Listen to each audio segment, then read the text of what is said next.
भगवान शिव माता पार्वती से कहते हैं, श्री कृष्ण जन्माष्टमी के दिन गौ माता को खिला दें ये एक चीज, दरिद्रता होगी दूर और दुर्भाग्य की रेखा बदल जाएगी। दोस्तों, हमारे जीवन में कुछ ऐसे पवित्र पर्व और विशेष तिथियां आती हैं जो केवल उत्सव भर नहीं होती, बल्कि वे हमारे जीवन की दिशा और दशा बदलने का सामर्थ्य रखती हैं। आज हम बात करने वाले हैं श्री कृष्ण जन्माष्टमी के एक ऐसे अद्भुत और चमत्कारी उपाय के बारे में जिसे भगवान शिव ने स्वयं माता पार्वती को बताया था। ये उपाय इतना सरल है कि कोई भी कर सकता है, लेकिन इसका प्रभाव इतना गहरा है कि ये आपके जीवन से दरिद्रता, दुख और दुर्भाग्य की रेखा को समाप्त कर सकता है। प्राचीन काल की बात है। कैलाश पर्वत पर बर्फ की श्वेत चादर ओढ़े शांति छाई हुई थी। मंद मंद पवन बह रही थी और आकाश में सूर्य अपनी सुनहरी किरणें बिखेर रहा था। भगवान शिव ध्यानमग्न थे और पास ही माता पार्वती उनकी ओर स्नेह भरी दृष्टि से देख रही थी। माता पार्वती ने पूछा, स्वामी, अभी भाद्रपद मास का कृष्ण पक्ष चल रहा है। शीघ्र ही श्री कृष्ण जन्माष्टमी आने वाली है। आपने कहा था कि इस दिन कुछ विशेष करने से भाग्य बदल सकता है। कृपया मुझे विस्तार से बताइए।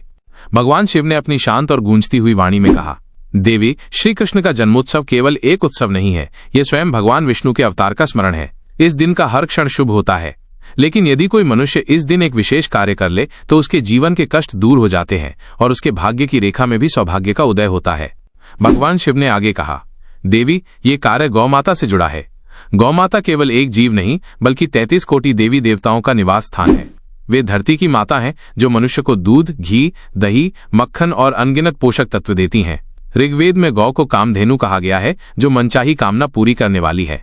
शास्त्रों में स्पष्ट कहा गया है कि कलयुग में गौ सेवा सबसे श्रेष्ठ धर्म है। जो व्यक्ति निस्वार्थ भाव से गौ माता की सेवा करता है, उसके घर में अन्न, धन और समृद्धि की कभी कमी नहीं होती। माता पार्वती ने जिज्ञासा से पूछा, स्वामी, जन्माष्टमी तो श्री कृष्ण की पूजा का दिन है, इसका गौ सेवा से क्या संबंध है? भगवान शिव मुस्कुराए और बोले, देवी, क्या तुमने नहीं सुना कि बाल्यकाल में श्री कृष्ण को गायें कितनी प्रिय थीं? वे नंदगांव की गलियों में ग्वाल बालों के साथ गाय चराने जाते थे, मुरली बजाते थे और गोपियां उन्हें गोपाल कहकर पुकारती थीं। श्री कृष्ण का जीवन ही गौ सेवा का आदर्श है। इसलिए जन्माष्टमी के दिन गौमाता को खिलाना केवल एक दान या सेवा नहीं, बल्कि श्री कृष्ण के प्रति सच्ची भक्ति का प्रमाण है। भगवान शिव ने माता पार्वती को यह भी बताया, लेकिन देवी, एक बात ध्यान रखना, गौ माता को कभी बासी, सड़ा गला या झूठा भोजन नहीं खिलाना चाहिए। यह शास्त्रों में पाप माना गया है। कुछ लोग आलस से वश बचा हुआ भोजन दे देते हैं, लेकिन ये सेवा नहीं, अपराध है। और यदि कभी गौ माता आपके द्वार पर आए तो उन्हें खाली हाथ वापस न जाने दें। यदि आप उन्हें बिना कुछ खिलाए लौटा देंगे तो घर से लक्ष्मी का वास समाप्त हो जाएगा। भगवान शिव ने कहा, देवी, ये भी याद रखो, जो व्यक्ति तन, मन और धन से गौ सेवा करता है, वो मृत्यु के पश्चात भी लाभ प्राप्त करता है। जब उसे वेतरणी नदी पार करनी होती है, तब गौ माता अपनी पूंछ देकर उसकी सहायता करती हैं, जिससे वो सरलता से पार कर लेता है और मोक्ष को प्राप्त करता है। माता पार्वती ने उत्सुकता से पूछा, स्वामी, वो कौन सी वस्तु है जिसे जन्माष्टमी के दिन गौ माता को खिलाने से दरिद्रता दूर हो जाती है? भगवान शिव ने गंभीरता से उत्तर दिया, देवी, वो है गुड़। यदि इस दिन कोई व्यक्ति अपनी दाईं हथेली पर गुड़ रखकर गौ माता को प्रेम पूर्वक खिलाता है तो उसके जीवन से दरिद्रता समाप्त हो जाती है। इतना ही नहीं, यदि उसके हाथ की रेखाओं में दुर्भाग्य लिखा हो तो वो भी सौभाग्य में बदल जाता है। गुड़ मिठास का प्रतीक है और जब ये गौ माता के मुख में जाता है तो वो मिठास आशीर्वाद बनकर मनुष्य के जीवन में उतरती है। भगवान शिव ने शास्त्रों के संदर्भ देते हुए कहा, गौ माता को गुड़ खिलाने का उल्लेख कई पुराणों में है।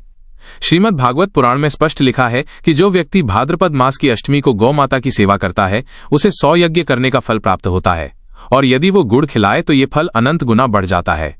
गुड़ खिलाना केवल भौतिक सुख नहीं देता, बल्कि ये आध्यात्मिक लाभ भी देता है। ये पापों का क्षय करता है, रोगों को दूर करता है और परिवार में प्रेम बढ़ाता है। कलयुग में लोग मंदिरों में पूजा पाठ तो करते हैं, लेकिन गौ सेवा को भूल जाते हैं।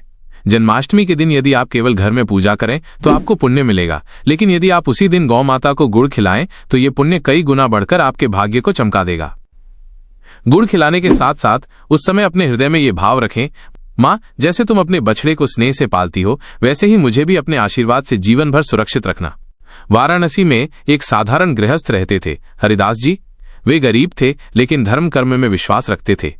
एक बार जन्माष्टमी के दिन उन्होंने सुना कि गौ माता को गुड़ खिलाने से दरिद्रता समाप्त होती है। उन्होंने अपनी अलमारी में खोजा तो बस आधा पाव गुड़ मिला। उन्होंने वो गुड़ अपनी हथेली पर रखा और गांव के बाहर गौशाला में जाकर सबसे वृद्ध गाय को खिलाया। उसके बाद धीरे धीरे उनका भाग्य बदलने लगा। एक मित्र ने उन्हें व्यापार में साझेदारी का प्रस्ताव दिया, जो बहुत लाभदायक साबित हुआ। कुछ ही वर्षों में उनका घर सुख संपत्ति से भर गया। हरिदास कहते थे, मुझे भगवान ने बहुत कुछ दिया, लेकिन असली बदलाव उस दिन से शुरू हुआ जब मैंने जन्माष्टमी पर गौ माता को गुड़ खिलाया था। भगवान शिव ने माता पार्वती से अंत में कहा, देवी, इस जन्माष्टमी पर जो भी व्यक्ति निष्ठा और भक्ति से गौ माता को गुड़ खिलाएगा, उसका जीवन सुख, शांति और समृद्धि से भर जाएगा। उसका दुर्भाग्य सौभाग्य में बदल जाएगा। तो दोस्तों, जन्माष्टमी पर याद रखिए, गुड़ और गौ माता, यही है आपके भाग्य का द्वार खोलने की चाबी। आप सभी को श्री कृष्ण जन्माष्टमी की हार्दिक शुभकामनाएं। जय श्री कृष्ण, जय गौ माता, हर हर महादेव।